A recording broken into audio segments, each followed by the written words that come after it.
Maya hurried down the cracked sidewalk, her worn shoes slapping against the pavement. The morning air was cold, biting her cheeks as she rushed toward the bus stop. Her breath formed white clouds in front of her lips, a reminder winter was creeping in. But she didn't feel the chill, she felt panic. Please, please don't let me be late again. Her phone buzzed. She didn't even need to look at the screen. She already knew who it was. The babysitter. She answered while running. Miss Maya, your daughter keeps coughing. Are you sure she doesn't need a hospital? Maya's chest squeezed. Give her warm water. Keep the steam on in the bathroom. I'll try to come early today.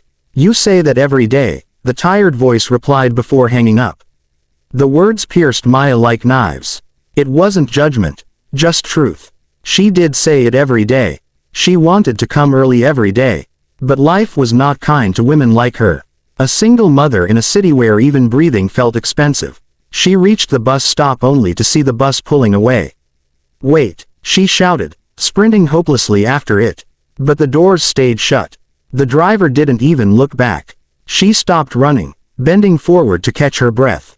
Tears pricked her eyes, frustration burning in her throat.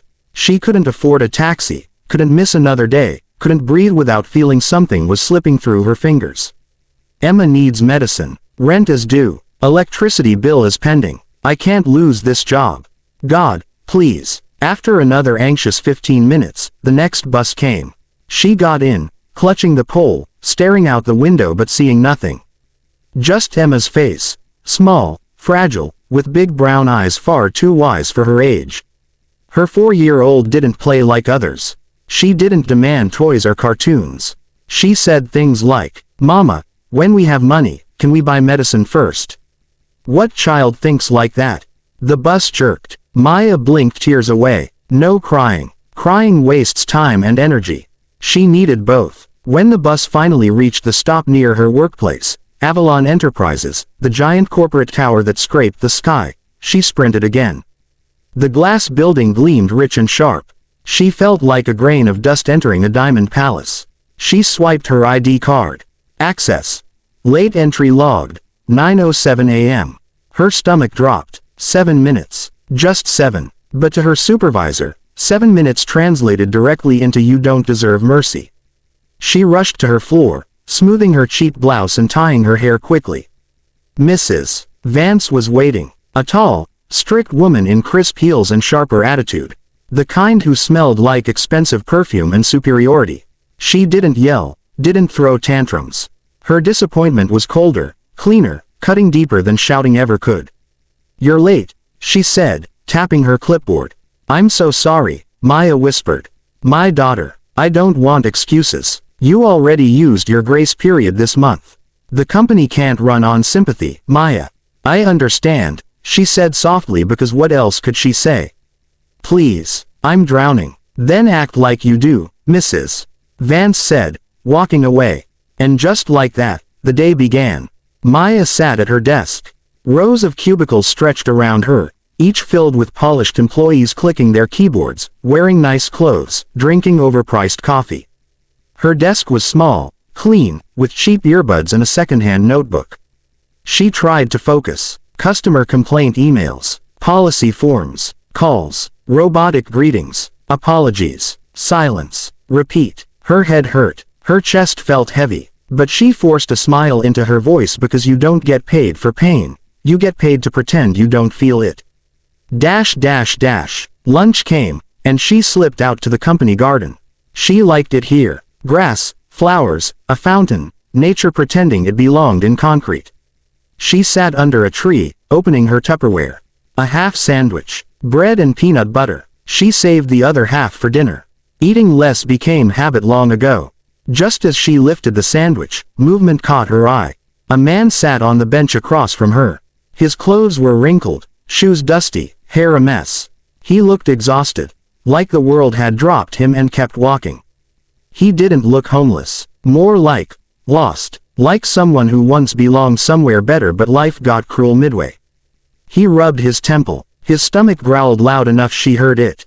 Maya hesitated. She barely had food, but hunger recognized hunger, and kindness wasn't something you offered only when you had abundance.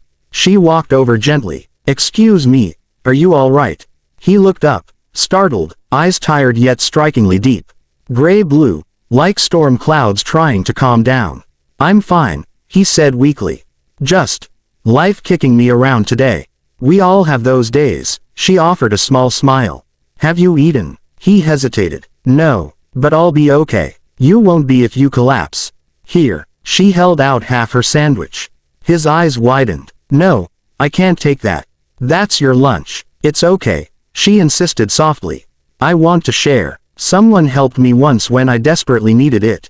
Think of this as me passing it forward." His throat worked. Emotion flickered in his eyes. Slowly, he accepted. "Thank you, truly. People don't do things like this anymore." "They do," she said. "The world still has good people. Sometimes they're just tired." He stared at her with an expression she didn't recognize, half awe, half heartbreak. Before he could speak again, "Maya," the voice sliced the quiet. Mrs. Vance marched toward them, face twisted in disgust. "What exactly do you think you're doing?" Maya straightened. He looked unwell. "This is a corporate facility, not a charity shelter. You are feeding strangers, bringing trespassers. Do you have any idea how inappropriate?" "He didn't trespass," Maya whispered. "He just..." "Enough," Vance snapped. "This behavior is unacceptable. You're terminated. Clear your desk." It felt like someone hit her hard. She swayed. "And no." Maya's voice cracked. "Please. My daughter is sick. I need this job." "Then you should act like you need it. Pack your things." The man stood, stepping forward. "Ma'am, she was just helping me. Please don't punish her. Fire me if you want." "Mrs. Vance scoffed. "I cannot fire someone who doesn't even belong here. Leave before I call security." Maya's tears burned, but she blinked them back. Pride was her last shield. She grabbed her things in silence. Walked out, each step heavier than the last. Outside, rain had started, cold droplets hitting her skin like needles. The man followed. "I'm so sorry," he said softly. "Please let me help." "No," she whispered, voice shaking but firm. "I gave kindness because it's right. Not to receive anything." He looked devastated. "But you lost everything because of me." She gave a weak, broken smile. "I lose things every day. But I refuse to lose who I am." Then she turned and walked away into the rain. He stood frozen, watching her disappear. His jaw clenched. His eyes darkened with determination. Because Maya didn't just help a stranger. She helped Liam Carter, billionaire CEO of Avalon Enterprises. And tomorrow, the world would learn what true power looks like when used for justice. Cold wind swept across the street as Maya stood outside the pharmacy, clutching Emma's tiny hand. Her daughter's cough was harsher now, shaking her small frame. Each sound tore through Maya like a blade. "Just a little longer, baby," she murmured, brushing hair from Emma's forehead. "Mama is here." But she wasn't sure how long she could pretend she had control. She looked at the medicine counter inside. The price tag had felt like a punch in her stomach earlier. She calculated bills in her head again. Rent, electricity, groceries. Even if she borrowed, sold her few belongings, it wouldn't stretch far. Not without her job. She inhaled shakily. "Don't cry here. Not in front of Emma. Crying is a luxury for those who have someone to hold them afterward." Next, the pharmacist called. Maya stepped forward. "Please, I only need half the bottle today." "Just half." The pharmacist's kind eyes softened. "Ma'am, it won't work properly if you give half doses. She needs the full course." "I know," Maya whispered. "I just don't have enough right now." Emma tugged her sleeve weakly. "Mama, I don't need medicine. I'll get better on my own." Maya's heart cracked. Children shouldn't comfort parents. It should be the other way. She forced a smile. "You are strong. But strong people also need help sometimes." She placed her last notes and coins on the counter, every rupee she had. The pharmacist looked torn. I'll try to manage something with this," he finally said. "Come back in 30 minutes. "Thank you," Maya breathed, feeling a small flicker of relief. She stepped outside to wait. The sky was gloomy. People rushed by, warm in coats, purpose in their steps. She felt invisible. Then suddenly, a luxurious black car rolled up. Sleek, spotless, foreign. It didn't belong in this worn-down street. Two suited men stepped out and opened the back door. Maya froze, because stepping out wasn't the tired, messy stranger from the garden. It was him, but transformed. Liam. Sharp navy suit, polished shoes, hair styled perfectly. His presence carried quiet power, elegance, and an authority that commanded attention without a word. For a moment, she couldn't breathe. Emma's small hand pressed into hers, grounding her. He walked slowly toward them, eyes gentle yet intense. People turned, whispering. They could sense his status. Maya. His voice wasn't the fragile tone from yesterday. It was steady, respectful, filled with something she couldn't name. She blinked, stunned. What? How? I wasn't honest with you yesterday, he said softly, stopping in front of her. I wasn't lost. I wasn't hungry because I had nowhere to go. I was undercover at my company. Avalon Enterprises. Her pulse quickened. Undercover. He nodded. I'm Liam Carter. A beat passed. The CEO. Time seemed to still. She stared at him, unable to process. You. Her voice cracked. You own Avalon. He held her gaze. Yes. Shock made her dizzy. Yesterday she shared half her sandwich with a stranger, unaware he owned the building she was fired from. She swallowed hard. Why were you? Why pretend? Once a year, he said quietly, I walk into my company as someone invisible. To see who treats people with dignity. To remind myself what real life feels like. His jaw tightened. Power isolates. Sometimes I forget how the world breathes outside boardrooms. She understood that sentence painfully well.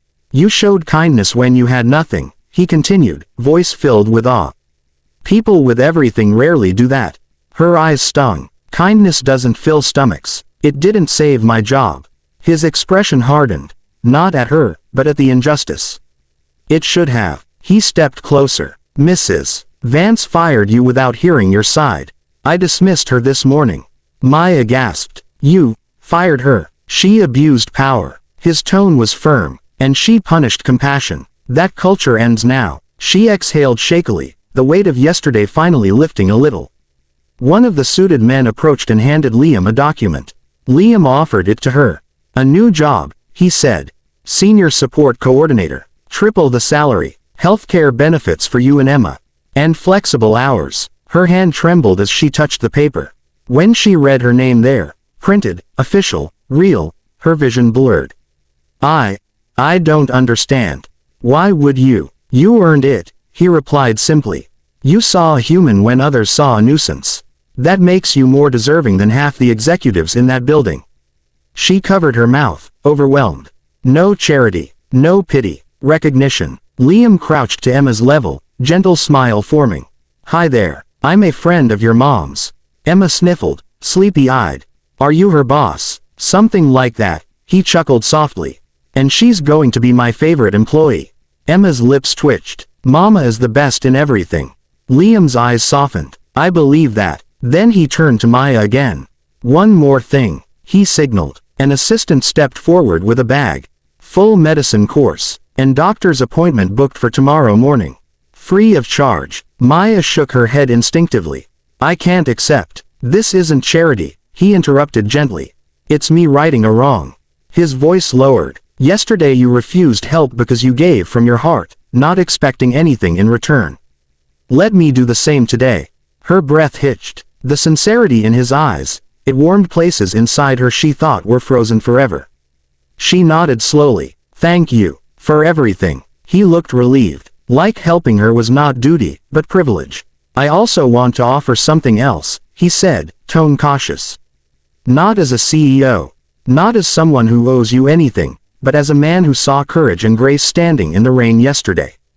Her heart skipped. If, in time, you ever need a friend, someone to stand beside you, not save you, not pity you, just be there, I would like to be that person. Maya felt her throat tighten. Life had pushed her into silence for so long she forgot what it felt like to be seen. I don't want to be a burden, she whispered. You could never be, he replied without hesitation. Not to me. Silence hung.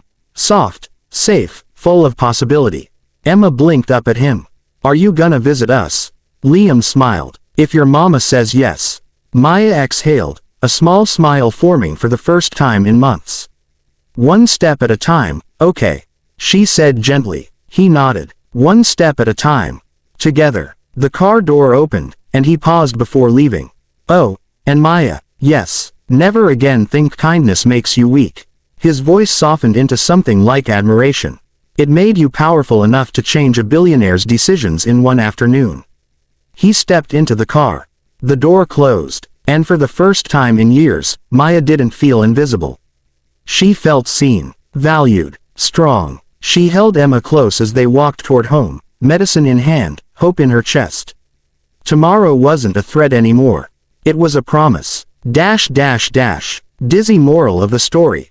Money can open doors, but kindness opens hearts, and changes destinies.